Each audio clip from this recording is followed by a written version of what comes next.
Hi, everyone. I'm Jeannie Ralston. I think I know some of you. Hi, Elaine. I'm here with Elizabeth Passarella, who's the author of a new collection, a new memoir called It Was an Ugly Couch Anyway. And I can't tell you how much I love this book for so many reasons, starting with the fact that I am a Southerner. I'm also a Tennessean. She's from Memphis and she loves New York. And I'm from Tennessee, lived a lot of time in the South, and now I'm in New York and I love it. So Elizabeth, there's so many things to talk about. We were already getting just started before we let everyone in, but we'll have a lot to talk about. But welcome to Elizabeth. Thank you for coming.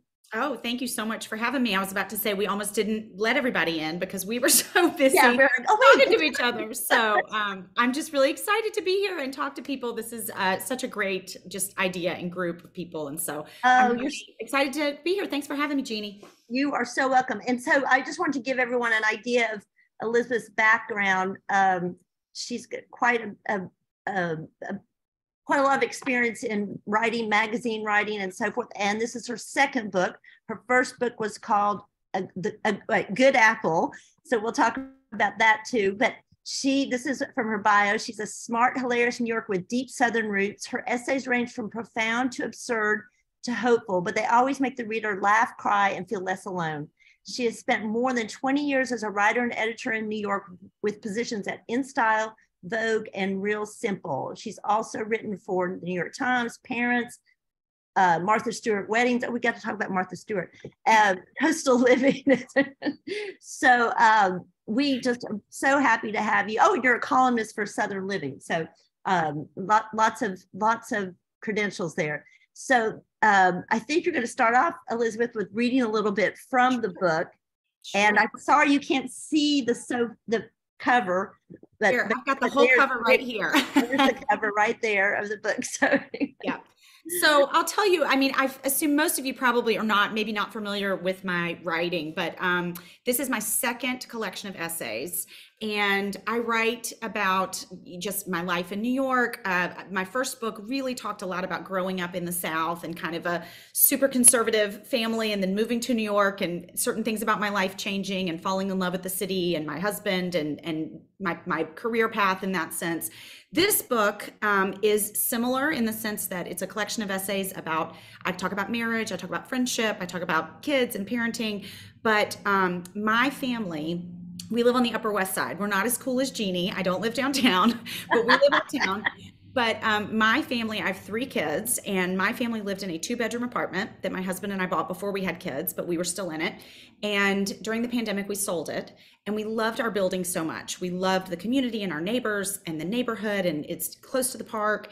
And so we found out about an abandoned apartment in the first floor of our building, a large 3-bedroom that the owner had passed away. His widow didn't live there anymore.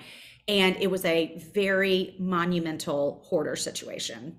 And so this book, while there are just sort of some one-off essays throughout this book, but there is also a thread that goes through of our roller coaster, emotional and logistical roller coaster of trying to buy this apartment from our neighbor. And we enter into a really special relationship with her, and we became friends. And so the chapter I'm going to read from is the title chapter. So it is the chapter that comes right after the prologue. It is the title chapter of the book. It Was an Ugly Couch Anyway.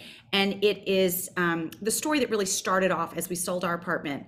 Our real estate agents told us that we had to get rid of this couch that was my father's. And my father had just passed away, and I really did not want to get rid of this couch. It was a family sort of passed down from my dad through our family, and it ended up in my apartment. And so this is the story of what I ended up doing with the couch that was taking up a lot of space and which was not going to show well when we were trying to sell our apartment. So this is kind of the story of the ugly couch. I'm just going to read a few pages and we can ask lots of questions afterwards, but this is just chapter 1. It was an ugly couch anyway. The first thought I had after my husband and I finally decided it was time to sell our 2-bedroom apartment was if there was a proper technique for skinning a couch. I needed to get rid of the couch. Our real estate agent had said very plainly that it had to go, the sooner the better. And yet I was very attached to the fabric for reasons I'll get into shortly. I knew there had to be a way to cut the upholstery in just the right places so that I could strip it off in sheets, like peeling off the back of contact paper. You don't need to keep all of it. Keep a small square of the fabric, frame it, whatever, and move on, said my sister, Holland, when I explained on the phone what I was about to do. But I want to save as much of the fabric as I can. Why? What do you think you're going to do with it? I don't know, seat cushions, a headboard, so I can keep a memory of him. It's like when people taxidermy their dead dogs. You know people do that, right? They use the skin to make like a stuffed animal replica and then it sits in their living room forever. So you are taxidermying our dad? I took a drink of my gin and tonic. Something like that. My mother was all for it. Take pictures, she said. My father bought the couch in question in 1968, 3 years before he married my mother. He ordered it from some family friends who owned an upscale furniture store in Memphis. And while I guess it's possible that a salesperson talked him into the upholstery, I've always assumed it was his deliberate, well thought out choice. This was a man who used to order swatches of knit turtleneck fabric in various jewel tones from LL Bean so he could match future turtlenecks to his existing sport coats, a service I'm certain no longer exists at LL Bean. His couch design was personal. This thing was 9 feet long enough for 2 people to stretch out comfortably, my dad always said, and low to the ground, with narrow, boxy arms that were even with the back of the frame. It was a simple, modern couch, and the fabric was a baby soft velour plaid, in the harmonious shades of rust, darker rust, coralish rust, cream, and black. Everyone but my dad hated the look of the couch.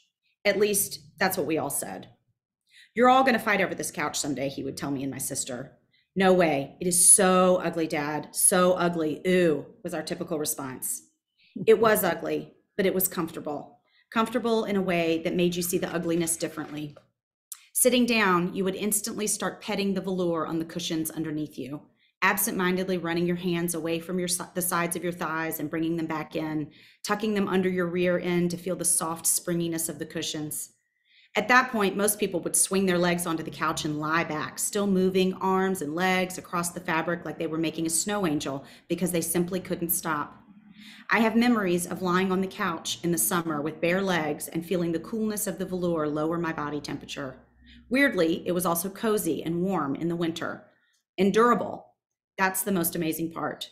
My wedding dress, for which I paid almost $2,000, fell apart. One strap popped loose and every single covered button fell off the back in a single evening of dancing. Yet the 1968 velour upholstery on my dad's couch looked perfect, even after 40 years of bottoms and elbows and drooling faces smushed into it. Perfect. So I'll stop there. I wanted to show you guys. So Jeannie, I showed this to her already. I've been on a little bit of a book tour through the South. I did like 2 weeks kind of through Memphis and Birmingham and Nashville and then South Carolina. And I brought this with me thinking, I don't know, people won't really be interested. And it was the hit of every book event that I did. So this is the actual couch. This is one of the cushion covers that I took off. So the couch on the cover of the book is not the exact couch. I tried to get my book designers to use the real couch and they said, it's just slightly too pretty. Like it wasn't quite ugly enough because it's so silky. You can see this like silkiness. But this is the real couch. So they got really close. They just wanted it to look scratchier. But yeah, so that's the fabric. I have a whole bag of it in my bedroom still trying to figure out what to do with it. Yeah, I was gonna say, do you have any good ideas or winning ideas? I know my latest thought is that our new apartment has a kind of a wide, big entryway, and we're going to need some sort of nice bench, for people to sit down and take their shoes off and put them on. So I think I'm going to create a bench and get like an upholstered top bench and maybe make that out of the fabric. That's my latest idea. That's fabulous. Good. It's good idea. I'm sure you have plenty of fabric for that. There's a lot. The short answer is I was able to strip the fabric off the couch. I skinned the couch successfully, guys, even though I was a little bit tipsy when I did it, but I successfully skinned the couch. I think that's the only way to be when you're skinning a couch. Is tipsy. I think that's like a requirement. Anyway, I just want to tell people if you have questions along the way, you can write them in the chat. And then we'll call on you to ask Elizabeth directly your question or your comment or whatever. But one thing that I wanted to start off with is this book is you talk about it as the subtitle is about moving on, thoughts on moving forward. And in my mind, moving on, moving forward is also a process of letting go. So I'm wondering if what you let go of in this book, and are you good at letting go? Hmm. That is a great question. And definitely that is a lot of what this book is about. This book is really about moving. I mean, my elevator pitch, it's about moving physically, logistically, and emotionally. We're doing both. So, I mean, there is a physical move in this book of us moving out of our apartment.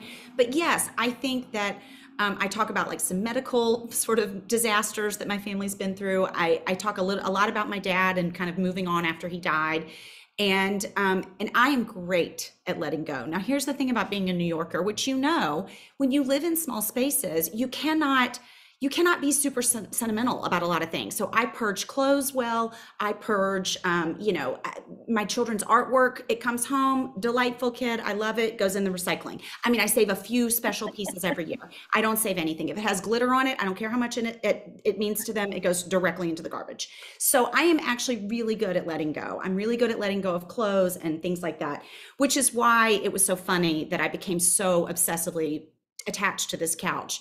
And I think it was really because he had died and he loved it so much. And I think if he had been alive and was able to sort of bless me getting rid of it, it would have been easier for me. But, some of the other chapters in a loose theme way are about letting go of certain opinions that you've held on to for a long time. Or, there's one chapter where I sort of revisit this, slightly traumatic childhood incident with a boat hitch and a station wagon that I didn't fare well against the two of those. And there had been this narrative my whole life that had sort of been told about this accident.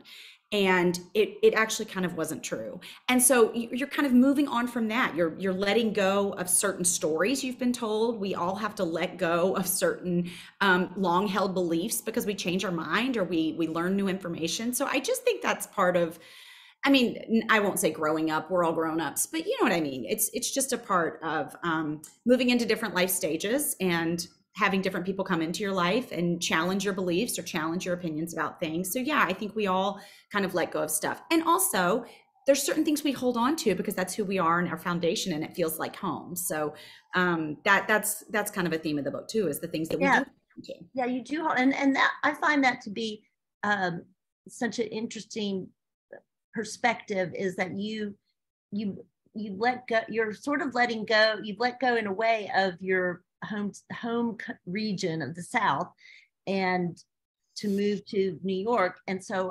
there's a lot there of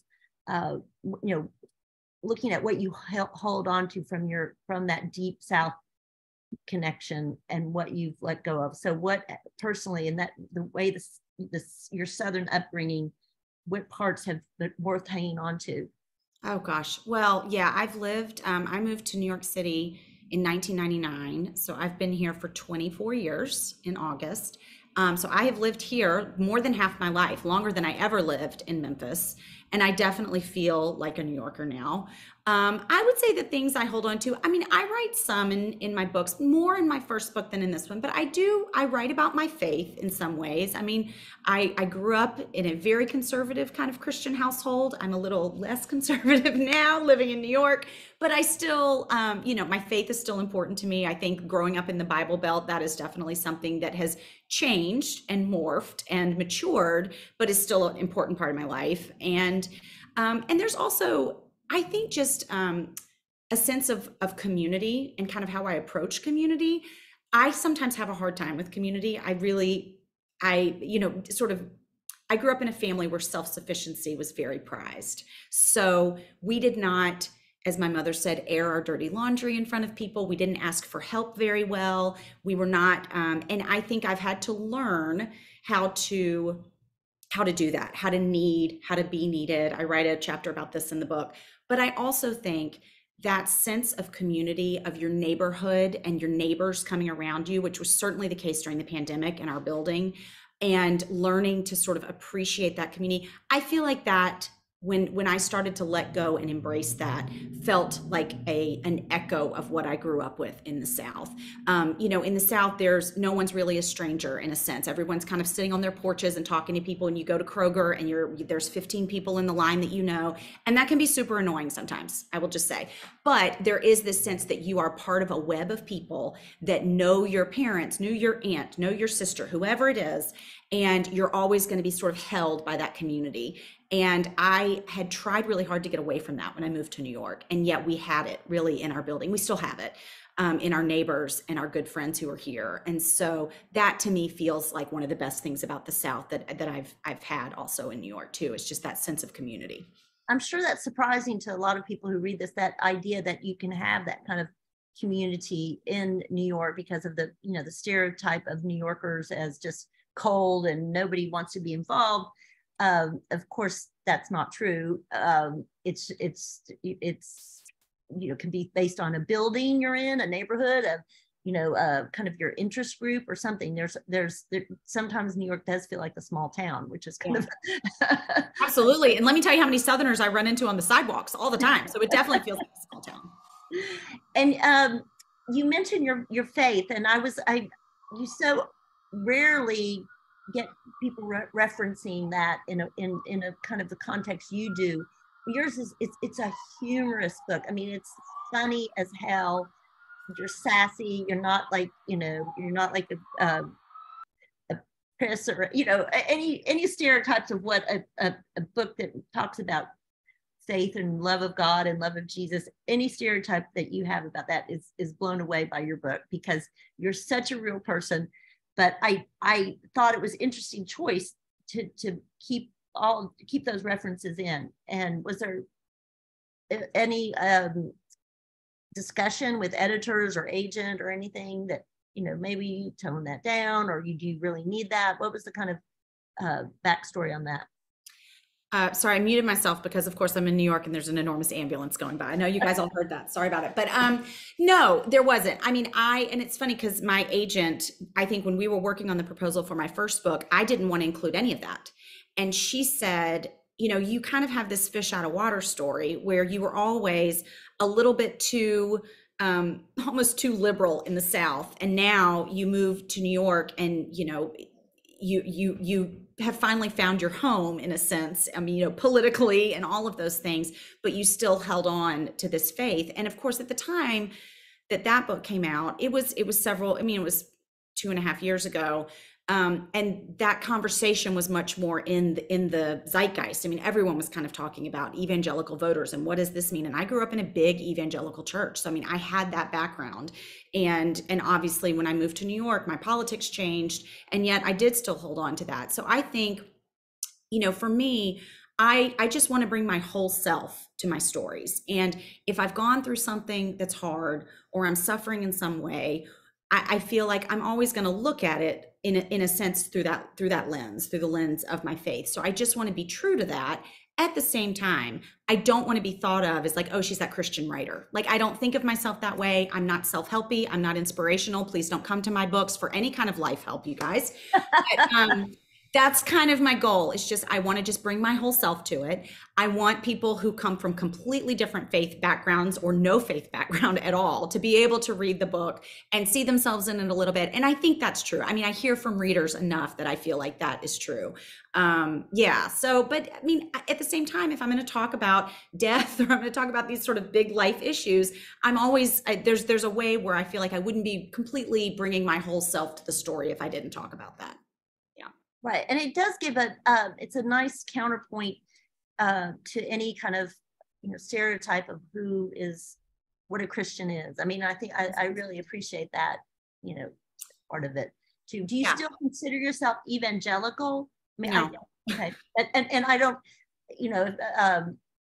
Yeah, I mean, you know, there is a very narrow theological definition for what that means. And if you look at that, technically, yes, I still believe theologically what that originally meant, but it doesn't mean that anymore. Not in our world today, not in our political comment, you know? But I mean, just curious, you know, yeah. what is the definition that you think of in evangelical? Just Well, there's like almost like some council decided at some point that like there's a evangelical kind of council that they talk about. It's believing that Jesus was the Son of God and then he rose from the dead, and you have a life-changing experience when you become a believer, and those kinds of things. So there's like kind of, I think there's 4 points. I probably couldn't even say them off the top of my head, but they have nothing to do with your political party. They have nothing to do with, and I just think the word has been totally co-opted and corrupted. So I think most people I know who I think, first of all, most people who call themselves evangelicals actually probably aren't.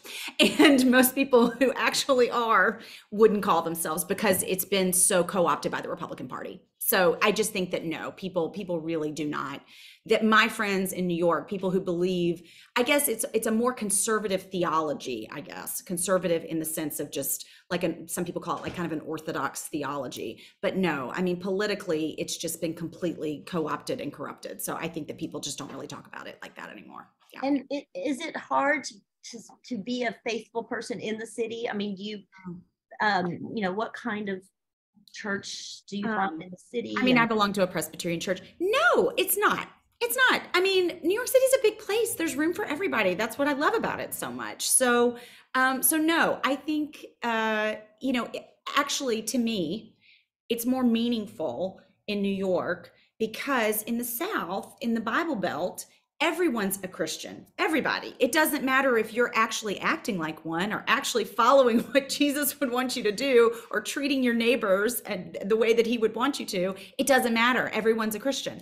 And I think in New York, if you're going to say it, you really have to be living it out. You really do need to be practicing, taking care of the poor and looking out for the marginalized and all of those things that, we think the Bible tells us to do. So I feel like it actually, to me, is more meaningful in a place like New York, where it's not necessarily the norm and everyone can't just say, oh, yes, that's what I do, like they do in Memphis. So right, yeah. But interestingly, your father was Jewish, or yes. And so am I correct saying he was Jewish, meaning did he stop practicing his Jewish faith and become? I mean, no, he never became a Christian, although my mom claims that she thinks he had a deathbed conversion, and that brings her peace. And so I'm going to let her have it. So that is, she feels like she prayed with him when he was dying, and that brings her a lot of comfort and peace. But no, he was Jewish my whole life. I had a whole Jewish side. I mean, still have a whole Jewish side of the family, cousins and everything. And he was not a super devout Jew. He did not go to temple once a week. We did not, sit Shiva when my grandmother died, but we did growing up celebrate Passover. We usually celebrated Hanukkah. We almost always celebrated Passover. And I really appreciated that and loved that. I mean, for starters, it's nice to, I feel like, know a lot about the Old Testament that maybe wasn't emphasized in my church when I was growing up. And so that was great. And also, I just think for me personally, there's so much, of like the patriarchy issues, especially in the conservative Christian world.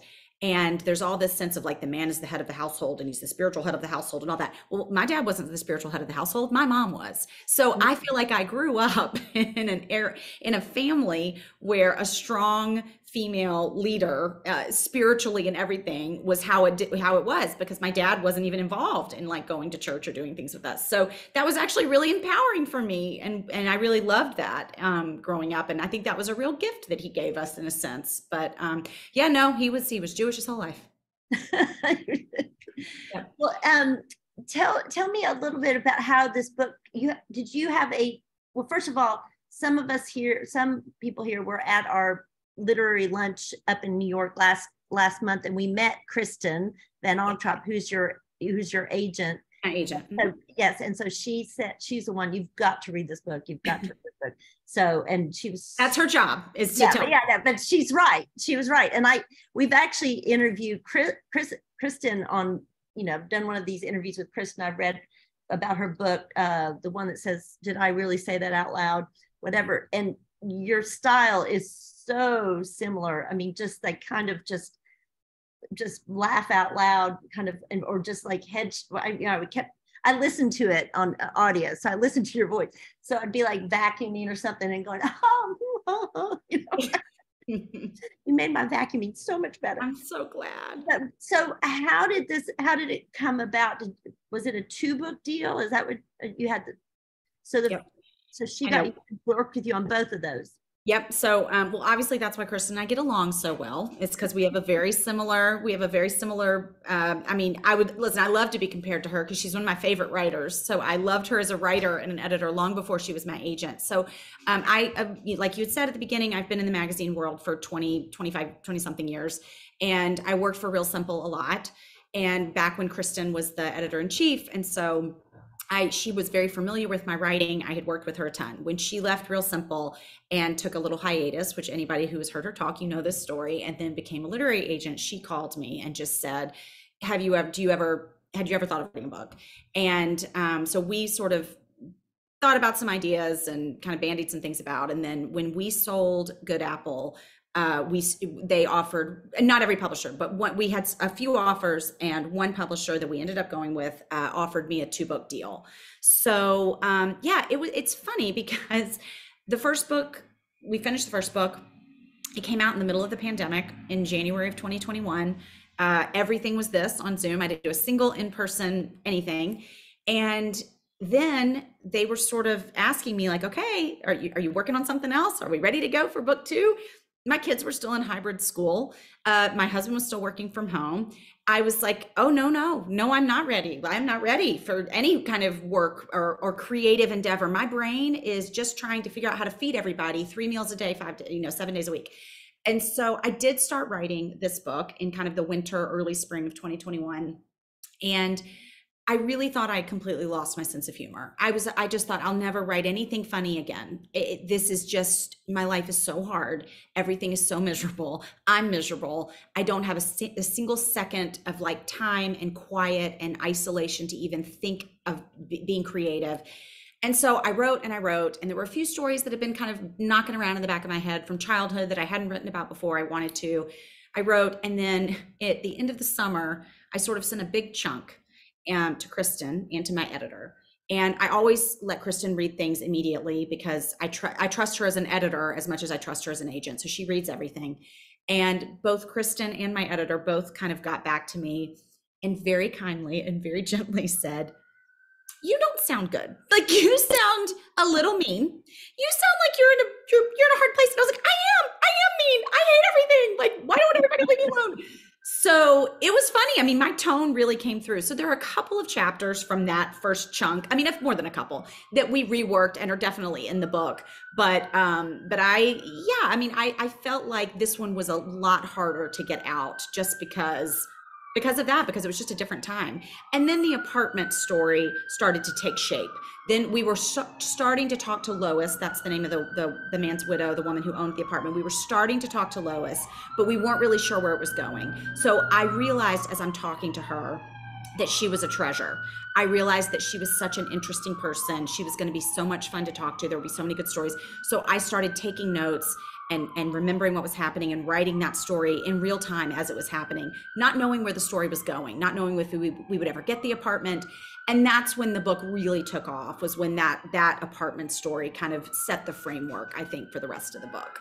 And it's such a great organizing thread there, because the spine of it is like will you get the apartment or not, and all the things you have to go through. And I think a lot of us can identify with that whole idea of, just being so attached to place. Mm. I don't know if that has happened to you before. Was this the first time that you really got attached to a place? Yes, I think it really was. I mean, the pandemic kind of solidified it, because we just went through so much with our neighbors, and we were grocery shopping for people in our building and making extra dinner for the elderly people in our building.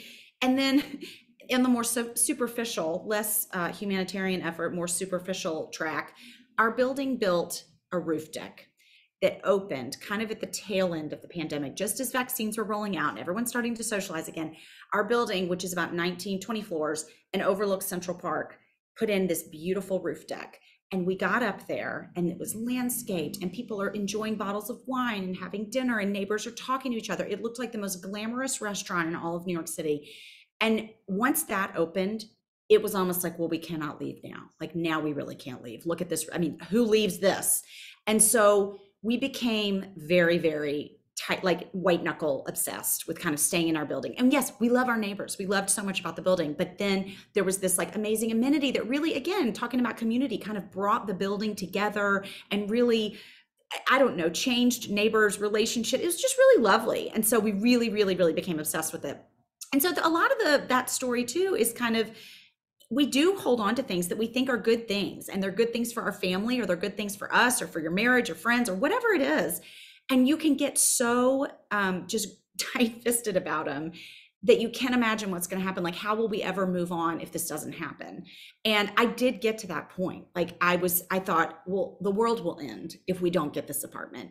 And so it's starting to slowly unclench and learn to be kind of open-handed with things in our lives like that, where you really don't have as much control as you think. None of us have that much control over these things. We were dealing with a woman who couldn't find an ID, couldn't find the stock certificate of owning the apartment. So many things in our lives we just can't, are out of our control. And so part of the story is me learning to just be a little more open-handed with this thing that I wanted so, so badly. And yet I had to just sit back and let happen or not happen. So yeah. I love that. I love that description. You talk about being open-handed. I mean, that's just is just a beautiful way to think about life too. I mean, just to grasp so much, maybe maybe have more care on what it is that you're deciding to hang on to, and not just not have to approach everything that same way. Well, think about our children. I mean, we try so hard to just like, I'm just going to make this happen for you, or I just want you to be this way, or I want to teach you this, or I want you to know this because it's important, or I want you to do this because I think it'll keep you safe or make you happy. We don't have that much control. We just don't. And so I think it's kind of a lesson that shows up in a lot of different areas of our lives. I wonder if anybody who here has a story about getting attached to a place. If you do, you can put it in the chat. My story is that I had this great house in rural Texas. I did have 10 years in Texas.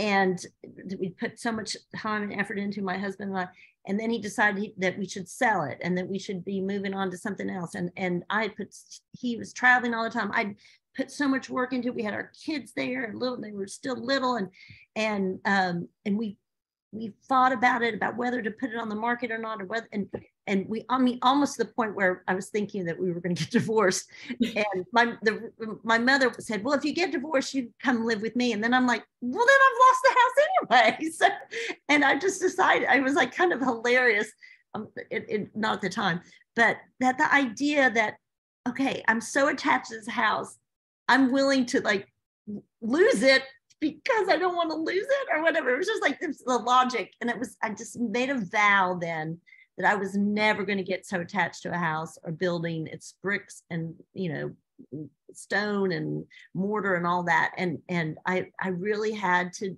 rethink it. And so I've consciously made an effort ever since not to get so attached to a house. It's hard though. I have to say. Though, and the funny thing is now that I'm now divorced, not because of that, because some other thing, but and so I've spent 2.5 years without being in one place, having my own space. So I'm kind of experiencing the exact opposite of like floating around a little bit. So I don't know if anybody else has a house story. Peggy Miller.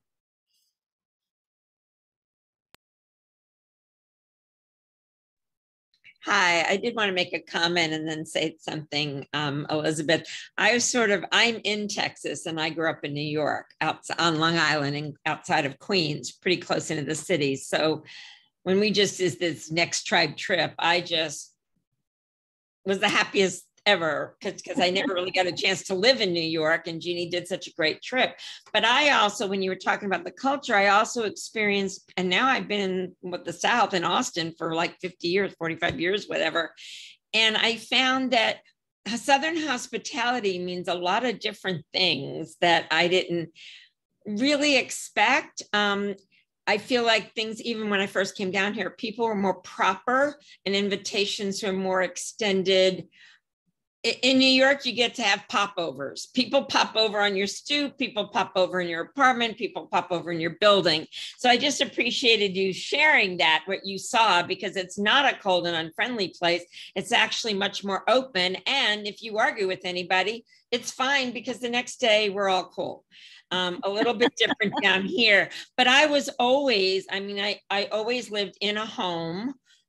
Growing up on Long Island and in a home. And I didn't think I could ever be out of a home after I got divorced from my bigger house that was lovely. But I went overseas to work in Germany while my big house was rented after the divorce and all. And having to live in an apartment was a real awakening for me because I could let go of a lot of things having to do with house maintenance, lawn. I had more time for stuff. People are around you more. Sometimes you get in a neighborhood, nobody really does want to chat with you. So I am in an apartment now. I decided not to invest in a house again. And it's pretty crazy if you read anything about Austin now, but I want that freedom because it allows me to let go of a lot of other things. I'm not good at purging and I really need somebody to come in and do that. But there are people who will do that for you, Peggy. I know, I know. No, I mean, I feel the same way. I had a friend, anyway, people are always asking me, where do your kids ride bikes? You know, don't you miss having a yard? Yes and no. I mean, can I see the appeal of just kind of opening my back doors and being like, get out and they can just go by themselves? Sure, I get that, especially when they're really little. Now, my kids can go places by themselves now. They're a little bit older, but when they're really little, yes. At the same time, the amount of time my friends spend on yard work and they spend all weekend we're in the yard, we got to go to the nursery, we got to buy the perennials, and I'm just like, oh dear heavens. Like I've got Central Park across the street. I don't have to mow it. I happily pay my tax dollars for someone else to do that. And yeah, so, I mean, it's not for everybody. You know, I feel like that's why we have a big country and lots of places to live. It's amazing. But I feel the same way. And, I think if I had to keep up with the yard, I would probably, I don't know, get reported to like the homeowners association or something. It would be overgrown and weedy, and I don't know what we would do. I also married a New Yorker. I feel like I should say that too. I mean, because part of me staying in New York and loving New York and sort of feeling so at home here is a lot because we met right out of college. We were really young and he grew up in the city. And his family is here. And so, yes, that makes a difference too. Like the things that about living in an apartment or raising kids in a small space that feels weird to me doesn't feel weird to him because it's like his life. So that has also kind of smoothed some rough edges for me, I think, in terms of like small space and apartment living. So you're not a gardener, but you're a food lover. That's why you came to New York to write about food. And I was going to ask if you do food writing. Is that what you do for Southern Living or? Sometimes I really, I write sort of personal essays for Southern Living. So it runs the gamut. Sometimes I have written, there was an article that I wrote several years ago, but it pops up very frequently for them. And so occasionally they will kind of repost it for a new audience, but it was about this chicken casserole. I mean, anybody, Peggy, you will know this, Jeannie, you will know this. Everyone in the South has some sort of chicken casserole recipe that has either cornflakes on top or like crushed up Ritz crackers. You know how it is. They're delicious. Lots of cream of mushroom, cream of chicken things going in. So I talk about, it was really a story about my mom and how she's always been so good at just caring for people in small ways. Like anytime she would make this chicken casserole, she'd double it and she'd make little frozen pans and she takes it to her one friend who's homebound and she takes it to this friend who's, you know, sick or whatever it is. And she's always been so great at that. And so I talk about how I was in a mom's group when my kids were babies. And when someone would have a baby, we would sign up to bring the meals, you know, which you do. It's a huge thing in the South, but we did it in New York too. And I had this woman in my mom's group who said once she had a baby and everyone was signing up for meals. She goes, listen, I know a few of you guys are Southern in this group. Can y'all please not bring me those dishes with all the cream of mushroom soup in them? And it was so funny because that's what we bring. So it was an essay about kind of falling back in love with my mother's chicken casserole, which I thought was so gross and uncool, and I didn't want to bring it to my New York friends. But so yes, I moved to New York. I was obsessed with Ruth Reichel. I wrote her letters. I write about this in the book that I wrote her a letter. She wrote me back. She wrote me like a handwritten letter back, which was so lovely. And Calvin Trillin, who used to write for the New Yorker a ton, who wrote, Feeding a Yin, which is an essay collection that he wrote many, many years ago and all the essays are about food, and it's so good. And so those were sort of my idols. And I moved up here really thinking I wanted to write about food. Interestingly, I kind of got over that pretty quickly in New York. Being a restaurant critic, food criticism in the city, I think it was just a world. It was almost like the fashion industry at Vogue. It's so cliquey and it's so insular and it was so backbitey. I quickly decided that was not for me. But I did always want to write about food, and I've had the chance to write about food at Real Simple and Southern Living here and there, but I've never had like a food editor position anywhere now. Are you a good cook? Yes. That's good. And you're Southern. I'm sure a lot of good Southern dishes. Have you heard of Amy Lee Ball? No, wait. I don't think so. I can't remember her name all of a sudden, but she has a thing called Eat, Darling, Eat, and it's a whole issue. We've done a thing in New York with her. It's every issue is about mothers and daughters told through recipes and cooking and, the relationship. And I just was thinking about it when you're talking. I'll look it up. Yeah. I'll send you the link. It's beautiful. But I also, one thing I loved in the book is that you said that you are looking forward to empty nesting, and you're like, why does no one talk about that? And I was like, we can talk about that. So how old are your kids now? How much longer do you have before? A long time. So long, Jeannie. Forever. So, okay. I have a 13-year-old, and then I have a 10-year-old who'll be 11 in a couple of weeks. And then I had a baby at 41. So I have a 5-year-old. Wow. That's, guys, if you want to be an empty nester, not a great idea, not the best idea, but he's great. So yeah, we kind of had a later in life baby down the road, but there's this one chapter at the end of the book called The Chapter of Questionable Opinions, where basically I just rant on a couple of little things that were always things that annoyed me that I love to talk about with people, but a couple of them were sort of silly and lighthearted, and then a couple were a little bit deeper. And one of the ones that was more on the deeper side, or maybe on the more controversial side, was I was never a maternal person growing up. I didn't really love to babysit. I didn't ooh and ah over baby dolls or babies or anything. And I do think, I love my children. I'm so glad I have my kids. I fought really hard to have that baby at 41, but I do look back sometimes and think, I never assumed there was another option. You get married, you have children, you do this. And there was just a societal expectation, especially growing up in the South, of what my parents expected. And I just said, I say this not saying that I don't enjoy my life now or I don't love my life now, I do. But I also could see in kind of a sliding doors situation, had I not had kids, I also think I could have been really happy and had a really fulfilling life. I'm not someone who thinks, oh my gosh, if I'd never had children, my life would have no meaning. I don't think that at all. I think it would have been great. So I talk about that a little bit in the book. And I think that, yeah, it's something that kind of makes people mad, or people think I'm crazy. But I do think there's a lot of parents out there that probably feel the same way and aren't saying that out loud. And so I just feel like it could have gone two different ways, and they both would have been great. That's all. One's great, the other could have been great. But yes, I'm very much looking forward to being an empty nester, and it will not come until I'm like almost 60. So got a ways to go. I was a little surprised.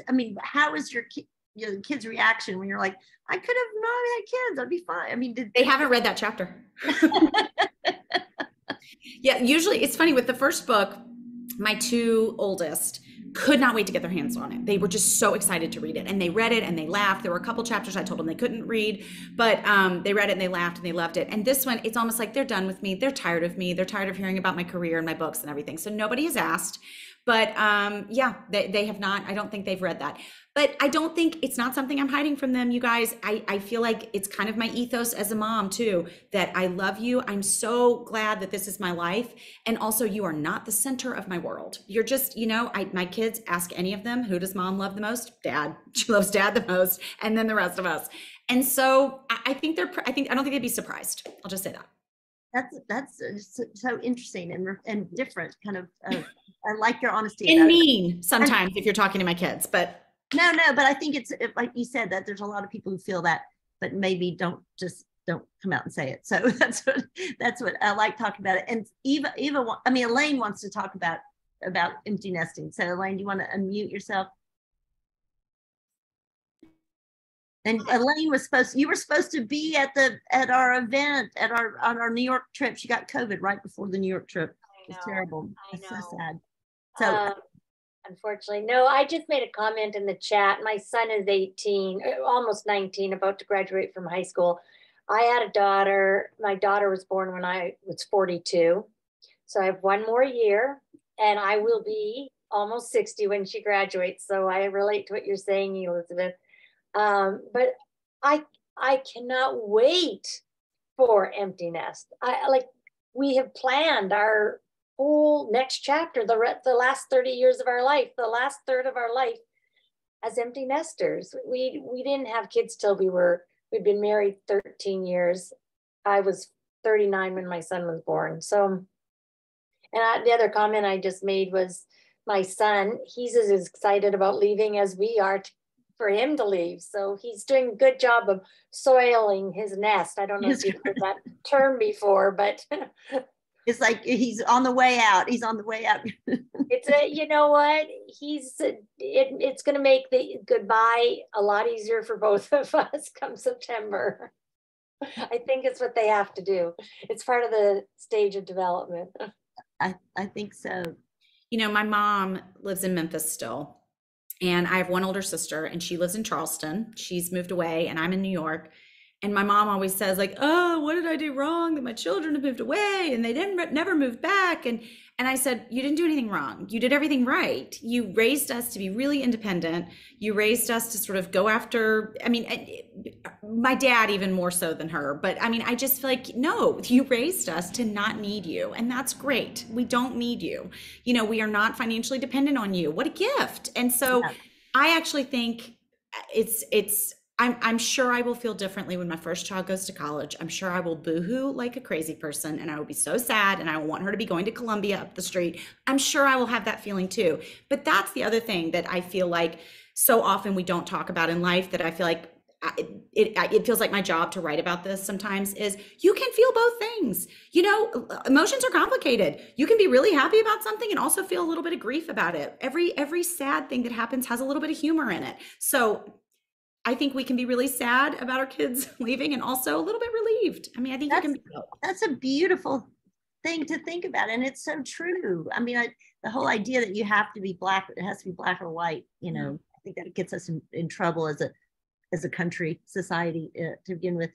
I was going to say that for me, so we're talking about why do people not talk about the empty nest or looking forward to empty nest. I have this thing since I moved back to New York after my divorce because I spent 10 years here after college. And I was like, where should I go? My kids are launched. They're launched. They are, it's the dream. They're like you're talking about, they're on their own, doing their own thing. And so I was like, I want to go back to the place that kind of formed me. So I come back here and there are times which I can't even believe. I'm walking around New York. Forget completely that I have children. I forget that I've had children, human beings come out of my body. I forget. I feel like I am what I was when I was in my 20s. And it's like, that is such a joy. And doesn't mean I love them less or anything. It's just, it's like refining yourself, which is, I think what you're getting at is that you're looking forward to that time. There is a time where you can reconnect with who you've always been before you were, serving others as needed. Don't you think? Yes. Listen, I hesitate to talk about this too much because you guys are all ahead of me in this. You are the wise ones that need to be teaching me about what this is going to be like when my kids get older, for sure. I feel like, yes, I still have a long ways to go, but I would imagine that that's how delightful it will be. I write one chapter in the book about middle school, about my daughter entering middle school and how everyone dreads that, like, oh, middle school girl, oh, it must be so hard. And I just say it's been my favorite stage of parenting so far. totally favorite stage so far. The older she gets, I'm not, and she's not easy. She's not easy. She's built just like me. She has a temper. She's super opinionated. We fight like, cats and dogs, and it's still my favorite.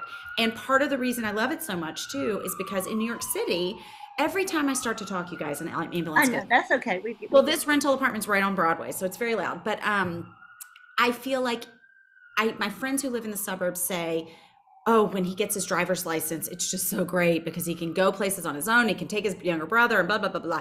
Well, in New York, that's kind of middle school. So when they get to middle school in New York, they just start going places on their own. They start taking the bus to school or walking. They start, she goes to her orthodontist appointments by herself and then comes home. She heads to friends' houses. We just don't have to drive her anywhere. And that independence and seeing that is a little bit of the freedom that you're talking about. Not really, because again, I have a 5-year-old, but that's a little bit of that freedom of like, oh, she's just independent. She can get around the city, within reason by herself and do things on her own. And just not having that constant tether to you all the time is really, I don't know, it's really wonderful. So I look forward to that, but also I hesitate to speak knowing that I'm several years away from that feeling. No, but I think that, and it's an interesting perspective too about New York, what they're able to do. The kids in New York are able to you would think the opposite, but it seems like in the rest of the country, people have gotten more helicoptery, whatever. But in New York, or at least in your experience, it's liberating for them and for you.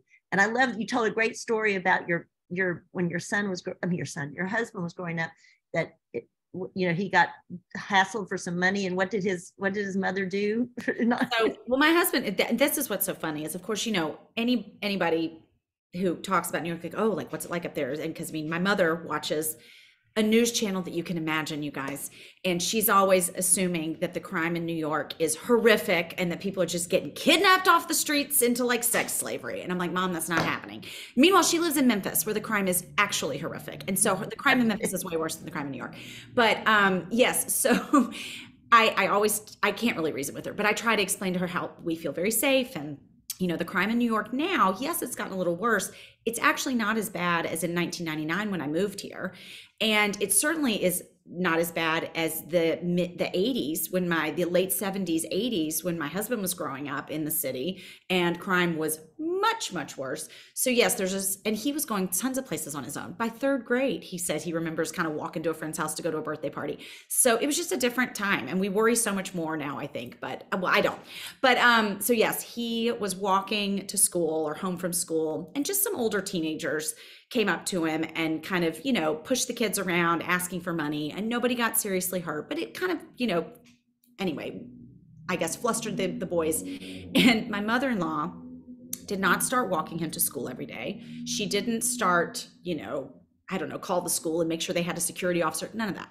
She took $5, she tucked it into his sock, and she said, this is your mugging money. Somebody comes up and hassles you again, you hand them this $5, you take off. And as I say, that's the stock that my children come from. So that's really that's kind of the mantra that we go by. But and talk about you say you don't really worry as much as maybe other mothers, but do you think it's based on your faith to some degree? No. maybe, I don't know. No, bad things happen to people of faith too. I mean, I just think I just think I'm not a big worrier. I'm just not a really big worrier. I don't have a lot of anxiety about a lot of things. And I trust my kids. That's the other thing. I trust my kids. And my kids are really different, but they have been told what to do if they get lost. There's a whole chapter, guys, where I lose my child in Times Square on Christmas Eve. They've been told what to do if they get lost. I trust New Yorkers. I mean, if my kids walk into any building and there's a doorman standing there, that doorman's going to help them. They walk into any store up and down any street, that store clerk's going to help them. So if they know my phone number, they know what they're supposed to do. I also just have a lot of faith in my kids' abilities to sort of figure things out. So I just think that's just kind of my personality. But I love how in the book too, one of the great things is that you draw such beautiful, you take away from incidences like your son getting lost in Times Square, and the way you distill it and bring it to have relevance in larger relevance is just gorgeous. I mean, I have to say, I mean, and I think that's you're talking about being, you can be happy and you can be sad. I mean, the one of the hardest things is to be funny as a writer, I think, but wow, is it a tightrope walk to be funny and deep at the same time? So you've really done that. So Thank you so much. That's really, that's the goal. So thank you. Yeah. I appreciate it. Shelley had a great comment. Rediscovery of self is one of the many beautiful opportunities of empty nesters. I like that, Shelley. It's true. And that's why I started NextTribe, because I feel like we're all kind of at this, but I've started it for women who are over 45. So, so barely made it. You made it. You snuck in there. What do you say? Because this is when I really felt like, I mean, the reason I chose 45 is the average start of perimenopause, but also it's because I think, in my experience, it's the age where you start thinking about that. What you're just talking about now is like the empty nest. You can kind of see it, or maybe taking shape a little bit.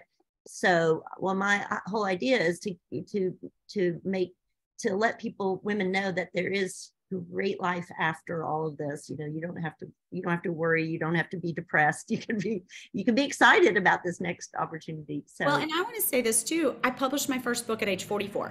So I think I did have a career in magazines. I mean, I was writing, but I wasn't in the book world at all. Like none of that had not happened for me at all. And it had always been in the back of my head, like, oh, maybe I'd like to write a book, but it hadn't, with kids and trying to sort of make enough money to help pay the mortgage and all those things. I'd never had the time. I did not have the opportunity or the privilege to be able to quit my magazine work and take a chunk of time, several months, to write a book proposal or write a book.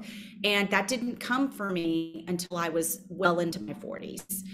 And so, yeah, I feel like I'm getting to start really kind of a whole new career too in my mid 40s, which has been really lovely. And I tried to write a book when I was about 24. No, how old was I? I was maybe in my late 20s, because I was married. And so I'd kind of talked about a little bit about marriage.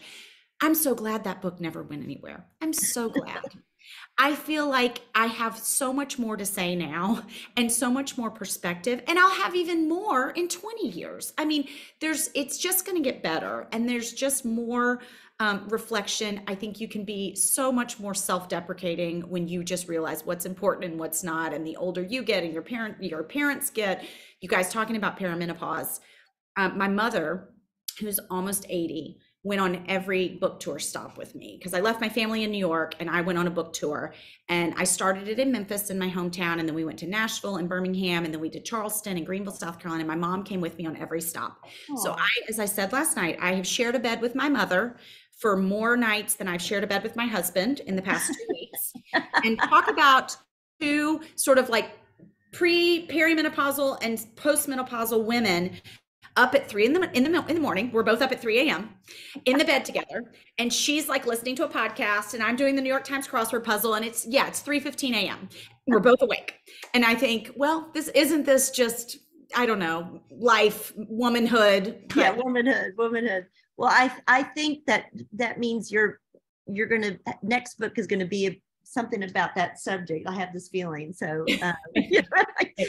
take your note. She might need to die, you guys. We might need to wait until she dies. Well, it's easier to write about my dad. He was dead.